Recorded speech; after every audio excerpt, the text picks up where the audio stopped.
Good evening, everyone.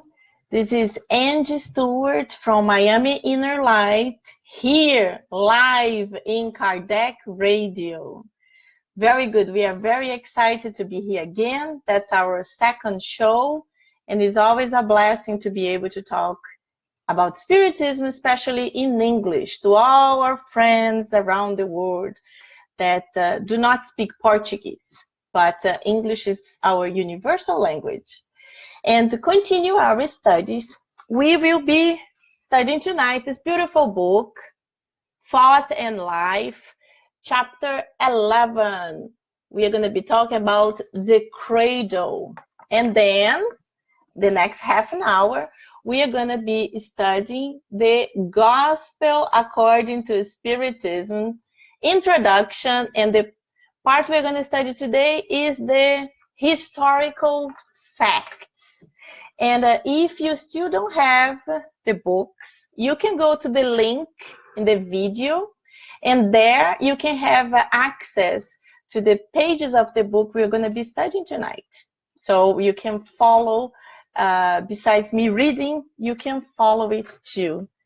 So let's go.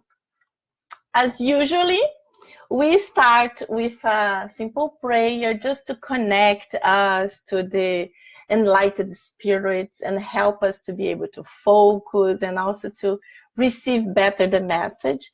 And I always suggest, if you want to have a bottle of water, we know in Spiritism that the enlightened spirits give the good vibrations to the water, and this water becomes our medication through the week. So it's always good. It's always something positive. So let's just relax now. Try to connect with the enlightened spirits. And I will do a short prayer. Almighty God, beloved Master Jesus, help us right now at this moment that we'll be studying these beautiful books. Help and guide all of us to receive these beautiful inspirations and guidance so we can fulfill our spirit with love and light. And we can spread this love and light to our friends, family, and everyone we will be meeting during this week. Thank you so much. So be it. Very good. So let's go. Let's go. Let's start the study, Thought and Life.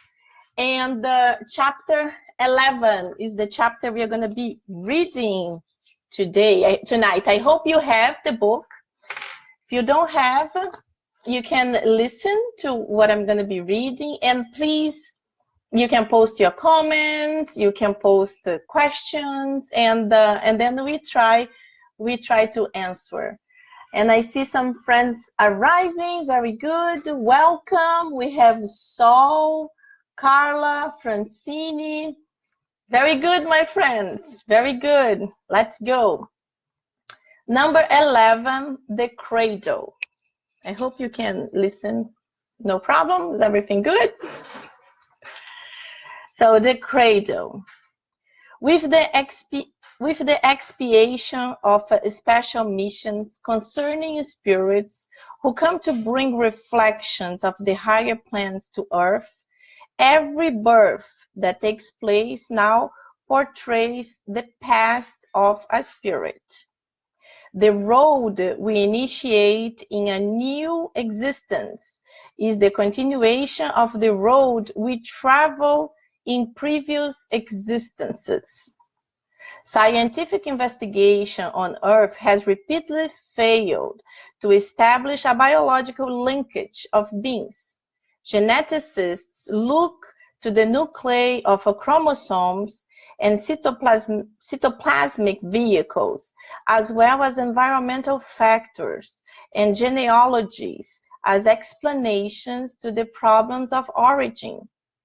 Their investigations have naturally had some outstanding results, such as those touching on morphology and the wonders of adaptation. Yet, the scalpel of a human investigation still cannot go beyond the physical. It dwells on the study of formation and stature, of the pigmentation of blood types, all related to bodily lineage. That is because the labyrinths of a psychic hereditary are, for the present, almost entirely inaccessible to the scrutiny of the earthly intelligence. The fact is that germinating cells, like fertile seeds, reproduce our consciousness matrices in the subtle process of the formation of a new body. The predominant mental reflexes of our individuality will be impressed on the photo plate with the uterine chamber of all the principles of germinating, which provide the foundations for a new physical body. This seals our destiny for the tasks we were summoned to fulfill in the world within a certain period of time. We do not mean to give credence to absolute determinism, for no one can abolish free will.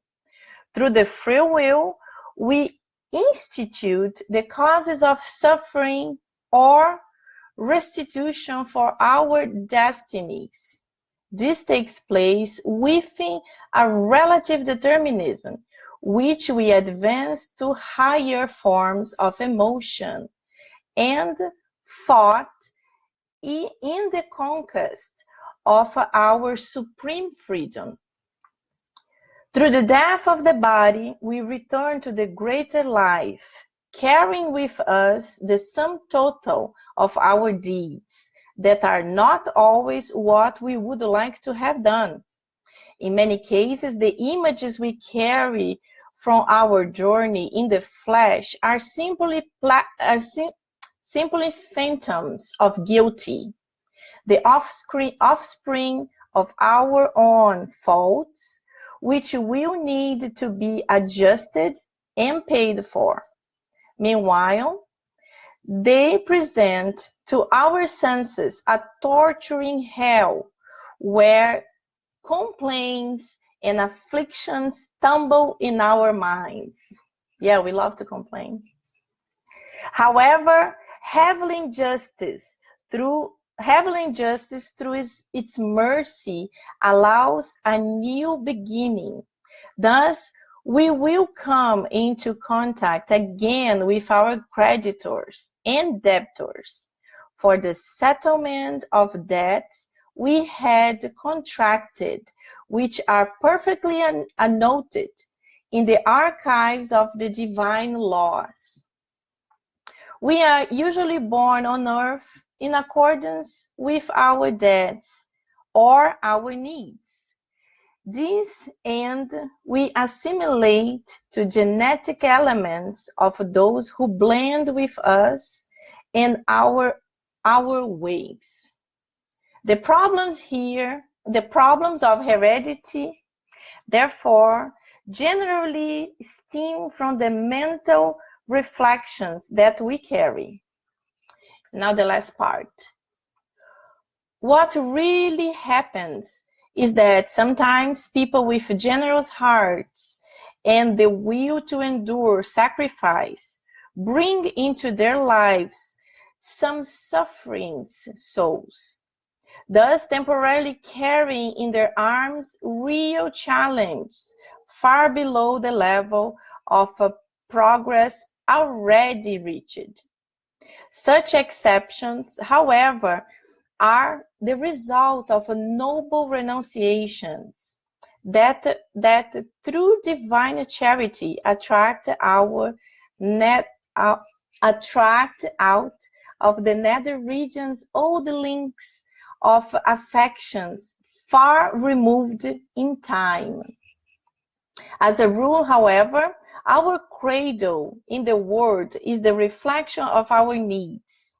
It is the duty of everyone reincarnation to honor it with a work worthy of a self-restoration improvement, or elevation. We must also bear the certainty that we were brought or attracted to it.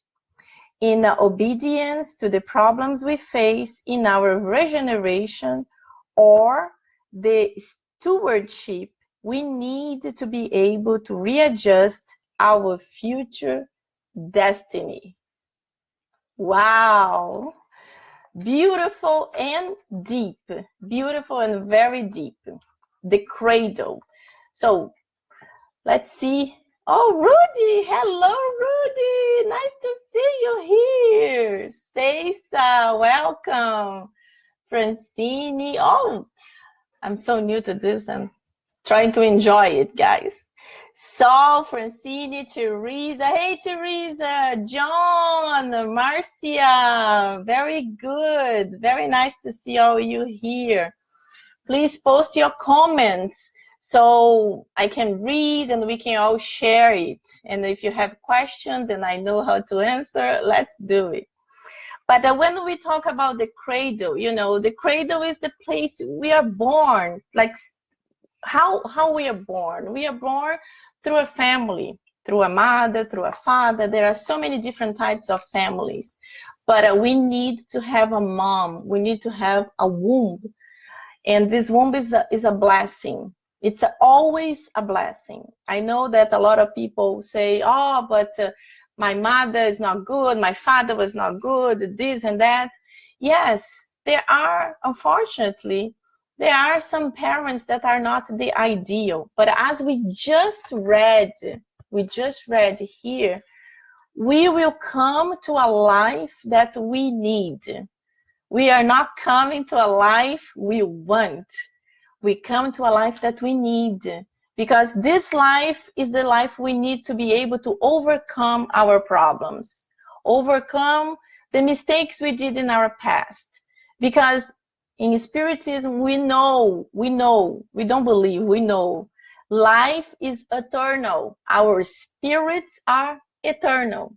Our bodies, our physical bodies, no, they in 100 years, they will start going down, and this body will die, will perish. And it's also a blessing, because imagine if you were going to be living in a body that's not as strong as you want it to be. It's really good to be able to have another chance, a brand new body all over again. This is a blessing. So when we are talking about this cradle, this the maternity and the birth of the baby, it's always a blessing, because this mother, even if the mother is not the ideal mother we wanted, she was able to endure the pregnancy and she still had you. And this is wonderful. Doesn't matter if she couldn't keep you and she gave you into adoption, but she gave you life, and the life is a blessing. When we listen to spirits, they always say in the mediumistic tables and meetings, they always say the line to reincarnate is huge. So we think like, oh, everybody's coming back quickly.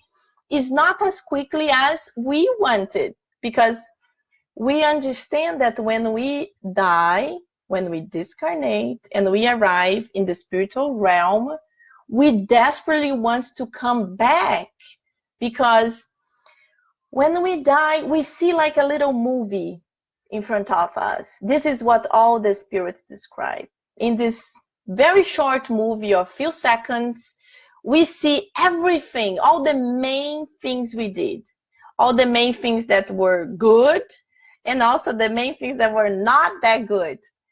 And we feel ashamed.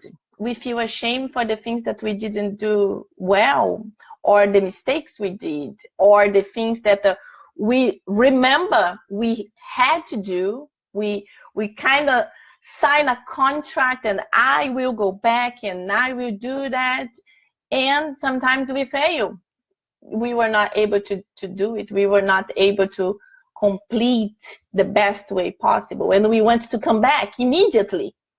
But thank God, we have guardian angels who are guiding us and helping us to come back to the cradle, because they say, no, no, no, take it easy, Angela. You can't go back right now. You just saw you made so many mistakes. You did some good things also. Thank God. We all do it. But you need to stay here a little bit longer so you can study. Whoops. You can study a little bit longer and you can perfect yourself. You can discover, if you go through the same situation, what you can do to better yourself. How can you act to not fail this mistake again? So this is also very important for us, because a reincarnation is a blessing. Like Saul is saying, life is a blessing. Yes, life is a blessing. Hello, Katy. Very nice to see you here. Let me read what you guys are saying here. Oh, Daniela, welcome. Yes, you're here. John. So what John Raphael said. It is said our first job is to find out what we have to learn from our parents. Yes, very good. It is. It is. Our parents are really the ones who have the task of teaching us. And we will be learning with our parents, even if our parents made mistakes. Oh my God, this hair is driving me crazy. Even if our parents made mistakes, because if they made mistakes and we did not agree with that and we think this was not good, we will learn with it and we will say, I will not do this to my children. Or if I see this happening somewhere else, I will try to help them to not repeat the same mistakes. And if our parents did things that were good, this is awesome. So let's try to repeat it, or let's try to improve it, and let's try to apply it. Of course, that when we are kids, many times we complain. We complain about everything. Everything our parents say or parents do, always wrong, especially if you go to the teenager years. Then it's even more challenging, because we understand when the physical body is reaching to the teenage years. In science, we already know that all the hormones of the body are changing, everything is getting difficult to that human being. But also in spiritism, we know that the teenager years is the age where the spirit is fully connecting to that body, because the body is fully formed and now the spirit is really connecting in that body. And when this connection is fully established, what happens?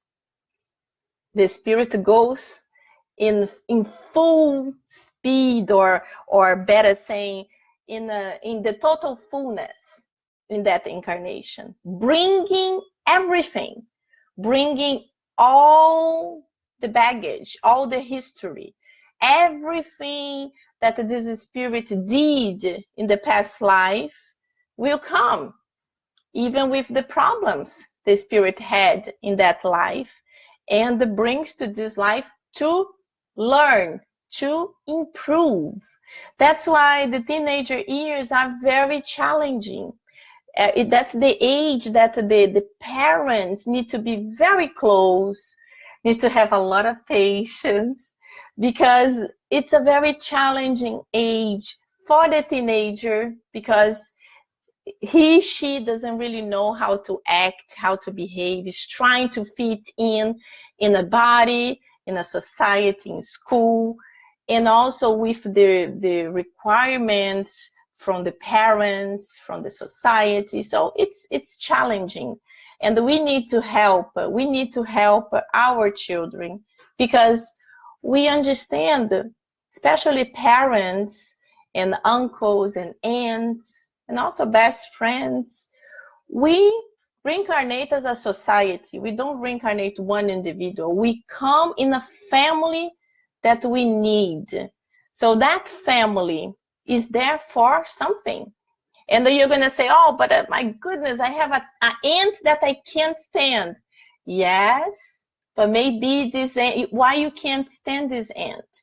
Maybe in a past life, you and this ant, you had challenges. You had the situations that were really difficult and we don't know what happened. So God is blessing enough to bring you together again, not in such a tight and close situation. You're not more husband and wife. You are not more, I don't know, mother and son, but now it's an aunt and a son. So you have to, you as a son or as a nephew, for example, you have to try to be more loving, comprehensive, use like some feelings that maybe are dormant inside of you to make this relationship a little bit better. And of course, this is not one way, it's both ways.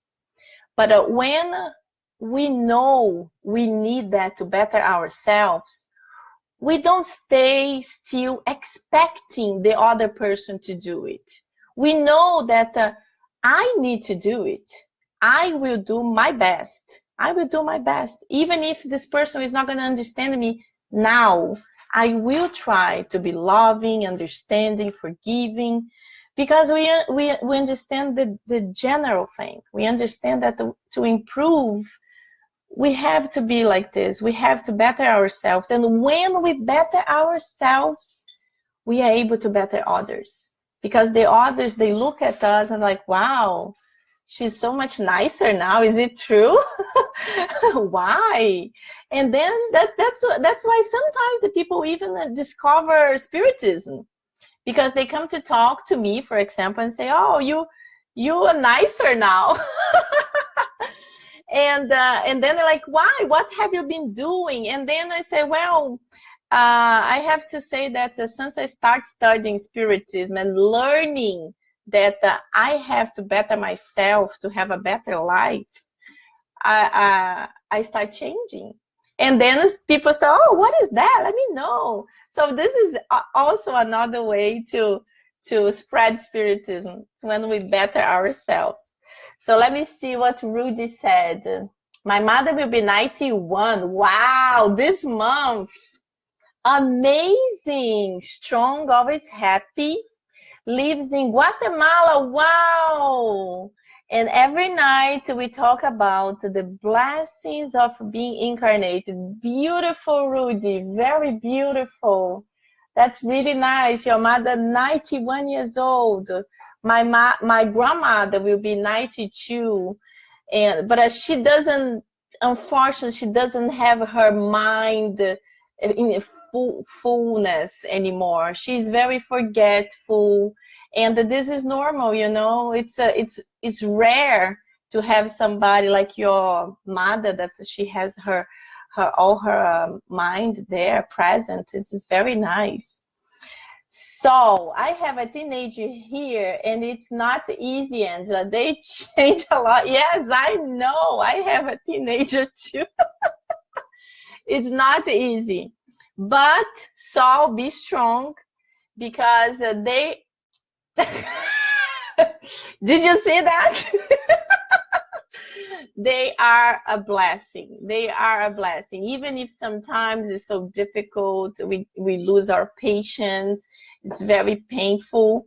But we know we are doing our best.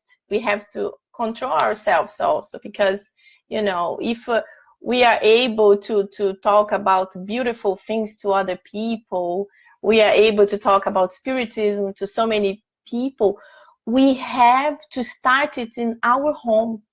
Our home is the first place. And doesn't matter if you live alone and you have no kids, you have neighbors. They live in our building, in our society.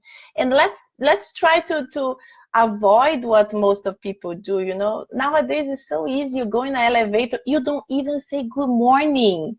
No, I go in the elevator. Hey, good morning. Good morning. Hey, how? Oh, you're the neighbor of the 8th floor. Yay! I moved here. I live on the 32nd. You start conversation. And some people, they might not want it, but other people will be happy. Other people will be really happy that, oh, that's a nice person that moved here to the building. And that's a way for us to start this loving message. Antônio Freitas, abraço do Movimento Espírita no Brasil. Hey, Antônio! Very, very good. Welcome here. Welcome to Spiritism in United States. This is awesome. John, the frontal lobe of teenage brain is not fully developed. Yes. This is the reasoning center. Therefore, give them a little space as they do things impulsively. Yes, I know, John. That's why we have to calm down, and if possible, to do a little meditation so we can really relax and listen to some soothing music. And not just the mother, but the teenager too, because they also need to calm down and let's relax so we can all function better with less impulsivity. Because when we have this impulsivity, sometimes we say things that hurt other people, and after you said, it cannot come back. Even the mother or the kids, the family, and anybody. This works to anyone. So going back to the chapter. So the chapter here is really talking about this blessing of the cradle, this blessing of the reincarnation. And the spirit of Emmanuel, who wrote this book, he describes many beautiful things. And he describes how important, how science have researched so deeply to understand what happens when we come back. They try to find these connections, these biological connections, but they cannot explain because, the physical body is something that will die, but the spirit is the linkage. The spirit is the one that is going to be reborning, is going to be coming back to this cradle. And the spirit comes back with the history from the past, with all the mistakes we did, with all the good things we did. We come back to improve, to better ourselves. And and then you talk about children, for example, children that are born with terrible diseases, and it's so painful for us to see. But when we understand Spiritism, we understand that God is good. God is our mother and father, and he's not going to be doing anything bad. It's not that kind of God that people sometimes imagine. It was so good to this person and so bad to that person. No. Because of a reincarnation, we understand that we are coming back as we are coming back to a school. Here is a little bit different, but in Brazil, you have 8 subjects, for example. And if you do bad in one subject, you have to repeat the whole year. So you have 8 subjects: science, chemistry, English, and you did bad in math. So you did bad in math, you did not reach the grade you need as a passing, and then you have to do everything again. Even the subjects you had A+, you have to do again. Maybe here in the States it's different. And then for the person, for the spirit, this is a punishment. Yes, because you feel horrible.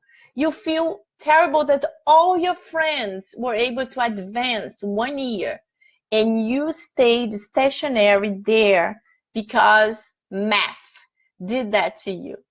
And you feel bad about that. But this is more or less like a reincarnation. You came and you did a mistake. So in this life, you committed that mistake, and then you have another life where you will be able to improve that mistake. Exactly in the school, you didn't do good in math. So the next year, you have to pay attention to math. because you know math is your issue. So the same thing in the life. So you come to the life, and let's suppose you were a gossiper. You were a gossiper, and because you like to talk about the life of others, you end up doing lots of bad things. People think, oh, gossip is nothing. It's nothing. Yes, it might not be as bad as a murder, but a gossip is really bad. You can create lies that did not exist, and you can damage reputation of people. You can do lots of bad things. And another thing, you lose your time. Instead of you doing something good, improving yourself, you are actually doing bad for yourself and for others. So you have another life to learn or not to do it. And you are going to have, in this life, you will the good spirits, they will put you in situations that will help you. So you might have a mother and father that are very strict, and they will notice you doing this since a little child, and they will immediately stop cutting you. No, don't do that. It's bad. We don't know what will be the situation, but we know that the incarnation is always a blessing to help us, always a blessing to help us. There is a man that I always like to talk about him. His name is Nick Vujicic. I don't know how to pronounce his name. He is Australian, and he was born without his arms and without his legs. He only had the torso. And this man is a blessing. He is so happy. He's actually a motivational speaker in Australia, and he got so famous that he moved to the United States, and nowadays he lives in California. And you can Google his name, Nick Vujicic, and he's Australian. And in one of his lectures, he explained that when he was 8 years old, he wanted to kill himself. And he went to the bathtub as his parents brought him there. And he had just a little bit of water, but he knew he could kill himself very quickly. And he said he would start laying down to drink water from the bathtub to die. And when he was in the position of almost like being totally submerged, he heard a voice telling him, you are going to make your parents to suffer. And he said in that moment, that was so strong and so powerful that he moved up and he put his head up. Because he said he could care less about himself. He was suffering a lot in school, being bullied, and he describes like all the pain he was going through.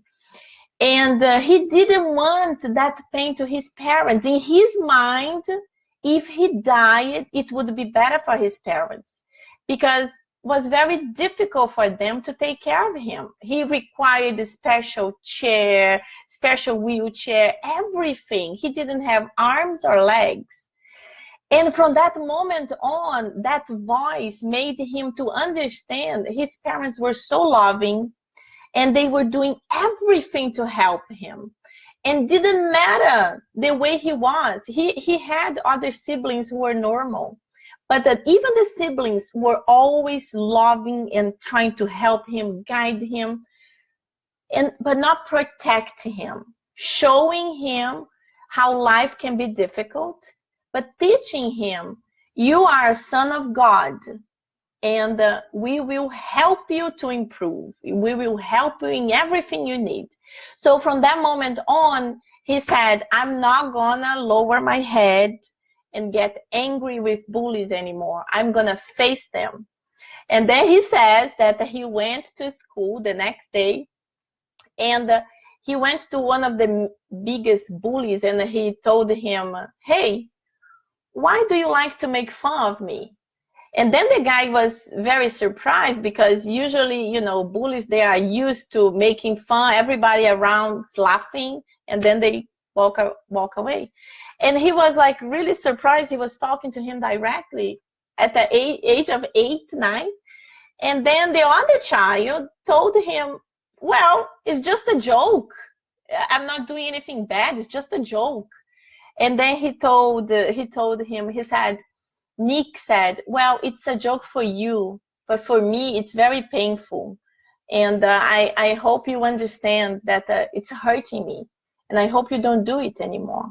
And that bully, that child, had like how can I say, like, woke up and realized it was not nice to make fun of somebody that had disabilities and was struggling to be in the same school.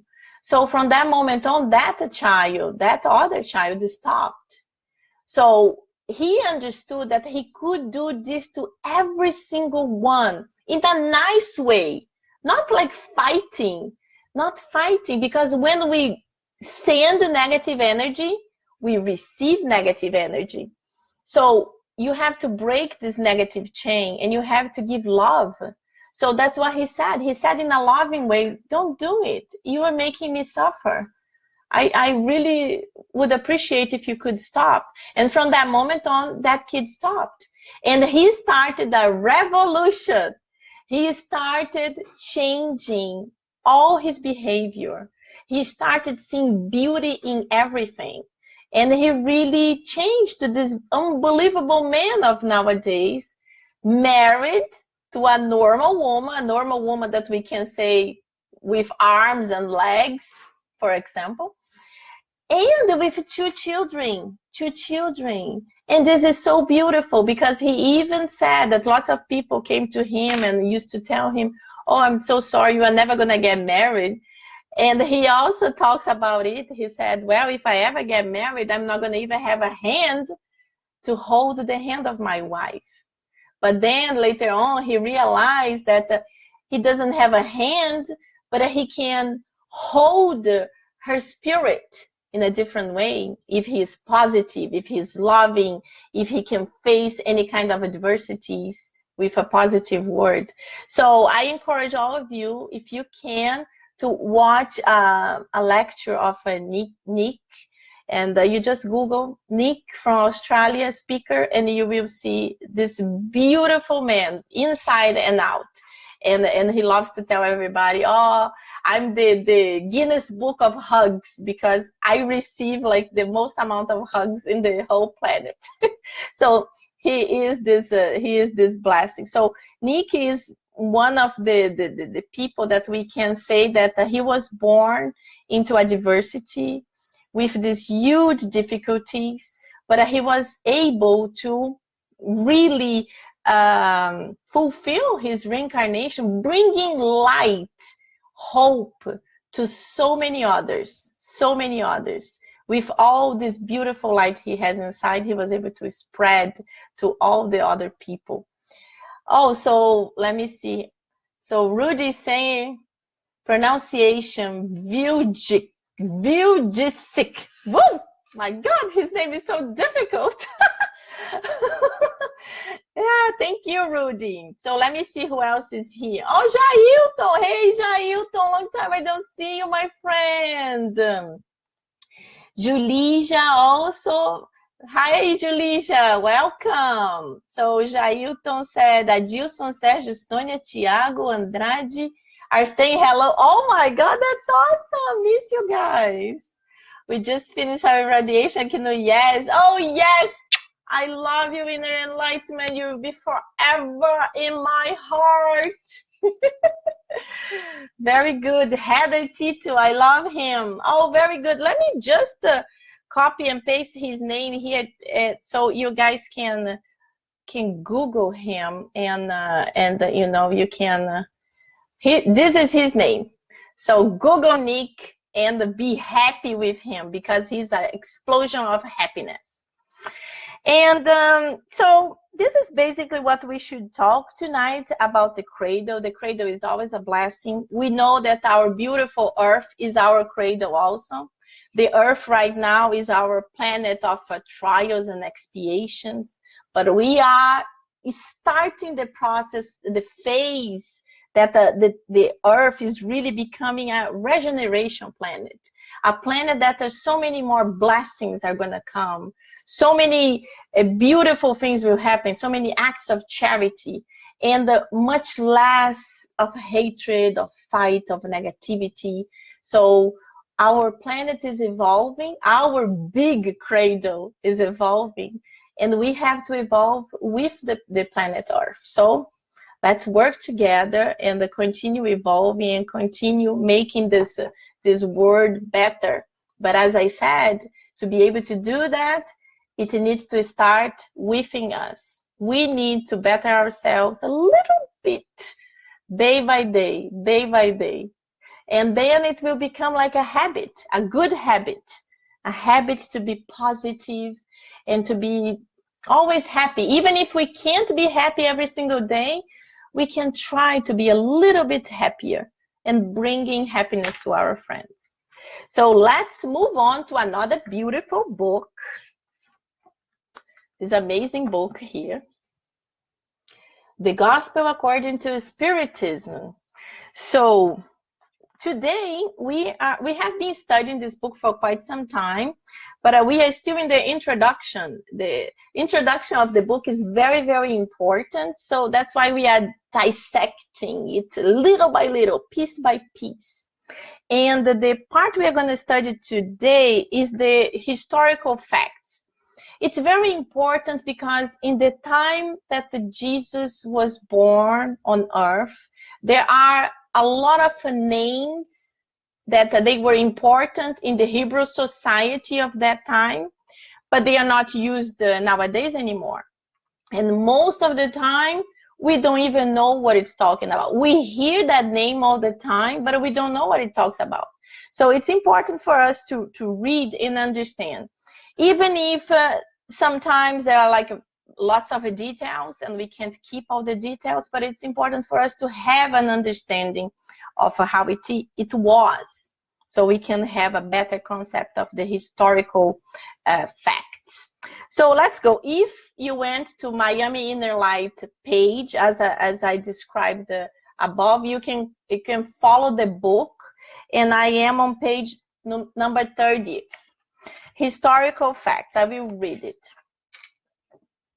In order to understand certain passages of the gospel, it is necessary to know the significance of several words that are frequently used in them, and which characterize the state of the customs and the Jewish society of the time.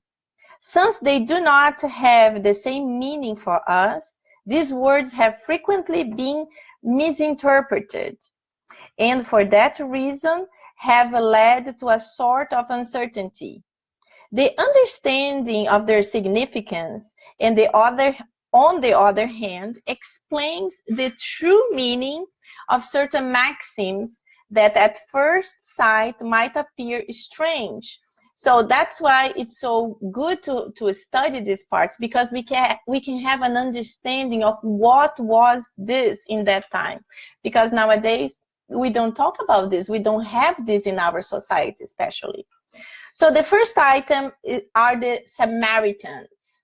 So Samaritans.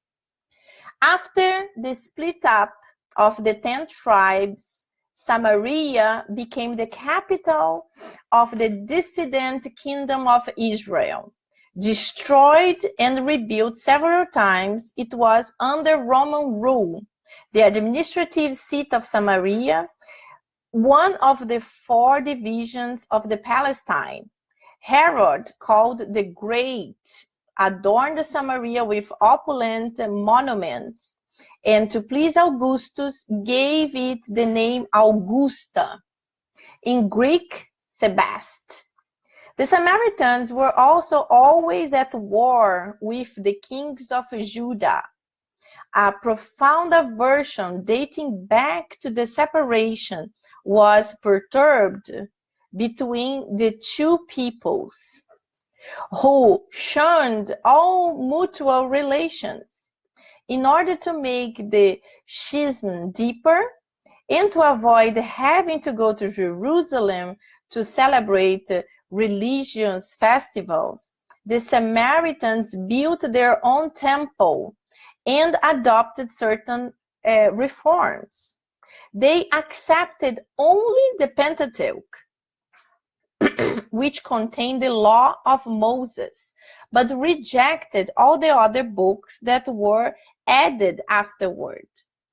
The sacred writings were written in Hebrew characters of the highest antiquity. In the eyes of Orthodox Jews, they were heretics and were consequently despised, anathematized, and persecuted. The antagonism between the two peoples thus had as its sole principle the divergence of religious opinions. Although their beliefs had the same origin, the Samaritans were the Protestants of their time.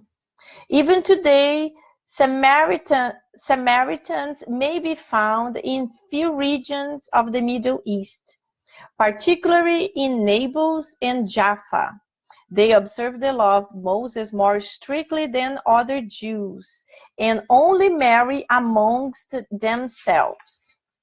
So, for our understanding, the Samaritans are the very, very tough Jews, the Orthodox, the ones that follow just the law of Moses. They don't follow any of the other books that were written after Moses. So they are very, very strict, and they constructed this temple just for themselves. So they didn't need to go to Jerusalem in that pilgrimage that it's very famous, that all the Jewish people, they do it every year. So they didn't do that. So as we can understand, they are like very orthodox in their beliefs. And they mention here that the Samaritans were the Protestants of their time. So this is good for us because many times they talk about the Samaritans, they talk about so many different names, and it's important for us to have an understanding of what means that word. So what the word, that type of belief, what was the type of belief and understanding. Sylvia, hello friends, glad to be here. Hello Sylvia Otero, nice to meet you, welcome. So guys, if you have any comments, any questions, please post there and we will try to answer. But now we are going to go to page 32 and we are going to read about the Nazarites. The Nazarites, name given to Jews who took vows under ancient law, whether for life or whether for a time, to keep themselves perfectly pure. They were committed to chastity, abstinence from alcohol, and the preservation of their hair. Samson, Samuel, and John the Baptist were Nazarites. The Jews gave this name to the Christians, alluding to Jesus of Nazareth. But we have to understand that Jesus of Nazareth was actually the city that Jesus was born. But Jesus also, he followed very closely to the Nazarite precepts. So it's like we don't know if he was a Nazarite, but he followed it very closely. So this was also the name of a heretical sect of the first centuries of the Christian era, and which, in the same manner as the Ebionites, from whom it adopted certain principles, mixed the Mosaic practice with Christian dogmas. The sect disappeared in the 4th century. So this is interesting for us, you know. If we think about these Nazarites, we immediately imagine, oh my God, they were amazing, because in that time they already decided to be chaste, you know, to follow chastity, to not use alcohol, and even to keep their hair long. And Samson was very famous. We all know that the Samson and Delilah from this history in the Bible, when Delilah cut Samson's hair and he loses his strength, he loses all his power. I remember when I was a child watching the movies about it and crying so bad. So this is very interesting for us to understand. And the next one is the publicans. The publicans, very famous. We also always heard about the publicans. So let's go. The publicans. In ancient Rome, this was the name given to those who were least holders of public taxes. You see, taxes, money, that's the problem, where the problem is coming from. They were in charge of collecting taxes and income of every sort, whether in Rome itself or in other parts of the empire.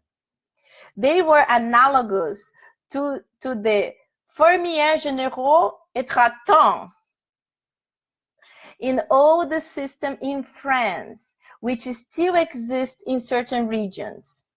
The risks they ran made most others close their eyes to the wealth they frequently acquired, and which for many was the product of levies and scandalous profits. The name publican was later extended to all who were in charge of administering public monies, and also to their subaltern agents. Today, the term has taken on a pejorative meaning to denote financiers and agents with few business scruples. It is sometimes stated greedy as a publican or rich as a publican, referring to a fortune of a dishonest origin. So under Roman rule, taxation was what the Jews found it hardest to accept, and it caused them the greatest aggravation, giving rise to several revolts and turning into religious issue, since it was regarded as contrary to the law. A powerful party was even formed, headed by a certain Judas of Gaulonite, having as its principle the refusal of paying taxes. Thus, the Jews despised the taxes and consequently all those who were in charge of collecting them. Hence, their aversion toward the publicans of all categories, amongst whom could be found many decent individuals. So, we have to understand that just because the person was a publican, it doesn't mean that it was an immoral person. It doesn't mean that this person was doing something illegal. It's almost, we can compare like nowadays politicians. We have this thing in our minds because of so much corruption everywhere. We have a tendency to think that every politician is corrupt, and it's not true. It's not true. Unfortunately, there are a lot of people who are, but it's not every single one. Like in every single thing in life, we cannot generalize anything. You know, we can't. We can't even generalize, oh, every person from Rio knows how to samba. No, it's not true. In everything in life, we cannot generalize because there are many things different, many layers. And even he, Kardec, is telling us that was not every single publican that was a corrupt person. So let me see what I stopped. I'm sorry. Hence, their aversion toward the publicans of all categories, amongst whom could be found many decent individuals, but who, due to their occupation, were despised along with all associated with them. Distinguished Jews believed they jeopardized themselves by having any close relations with them. And we know in history that the Romans, they were very smart, And they understood the issue of taxes was going to be so difficult that they decided to take Jewish people, Jewish persons, to be able to collect taxes for them. So they didn't put Roman people doing this task. They put Jewish people doing this task. So they were very smart, these Romans. And so as we can understand, in the time, collecting taxes was a task that was dangerous, as they mention, as Kardec mentions here. It was dangerous job because people were trying to kill them. You imagine you're going there to get money from them to give to the Romans, and most of them believed this was against the law, so they were trying to kill them. But of course, some of those also took the money for the Romans, but took their salary and sometimes took a little bit more for themselves. So that's what it's mentioned here, and that's the main understanding why the Jewish people had so much hatred to people who had this job as a publican. And now we have the other layer of publicans. It's called tax collectors. So, tax collectors.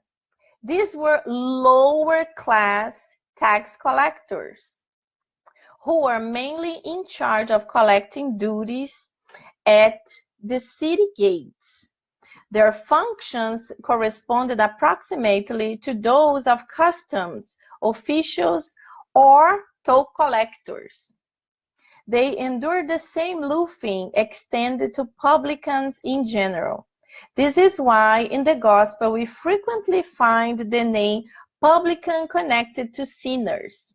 This label did not imply only dissolute or disreputable individuals. It was a term of scorn, synonymous with bad company, individuals unworthy of mixing with decent people. Wow. So it's good for us to understand. We already, just today, we read about Samaritans. Then we read about Nazarites, publicans, and now tax collectors. So as they say here, tax collectors were the people who stayed in the entrance of the city. By what I can understand, to come in the city, you had to pay taxes. So they were nowadays as the custom officials. Very interesting. If we didn't read the introduction, we wouldn't fully know about it. That's why it is so important. It is so important for us to really study the gospel. When we do the God at home, for example, we pray and then we open the book, usually in the middle of the book. So we never go to the beginning of the book. We never fully understand the details. But this is the blessing of studying as a group, because we can do things we wouldn't normally be doing. So this is wonderful. Studying is always a blessing. And when we study in a group, it helps us, because sometimes we think, oh, this is boring. I don't want to read that. Let me go to the good stuff. And then you skip that, you jump that. And no, let's not jump anything. Let's not skip anything. We have to read everything. And the next one is the Pharisees. Ooh, the Pharisees are very famous. The Pharisees are those people that Jesus one time said, "You hypocrites." Do you remember? We are going to study this next week. Next time we are here, we are going to study the Pharisees, the scribes, and the full meaning of the synagogue. So if you have the book, study, and then we can comment. So let me see who else is here. Raquel, hello Raquel, awesome to see you. Sylvia, thank you, darling, for the Pacific News. Very good. Andrea, hey Andrea, welcome. Very good, you're here. Francine, my dear, thank you. Thank you, everybody. It's 10 p.m. I have to be punctual. The spirits, they are always punctual. So the spiritual guides of the study, they are very punctual too. So we are finalizing. I just want to say thank you to all of you. It was a blessing to have you here. I hope you can come back again in 2 weeks. And as I mentioned before, if you have your water, mentalize it so the water can be blessed by the enlightened spirits. And I just would like to invite you to a short prayer where you can relax and connect to the beautiful teachings, and we can have a blessed night. Almighty God, beloved Master Jesus, thank you so much for being with us tonight during this study. Please help all of us to be able to go to our beds, to have a wonderful night's sleep, to be able to reflect about everything we study, and most of all, put in practice on our daily basis. As the beautiful teachings the Spirit of Emmanuel brought us in our first book, Thought and Life. Thank you so much. So be it. So thank you, everybody. Have a great night and hope to see you in 2 weeks. Bye. Bye-bye. Thank you.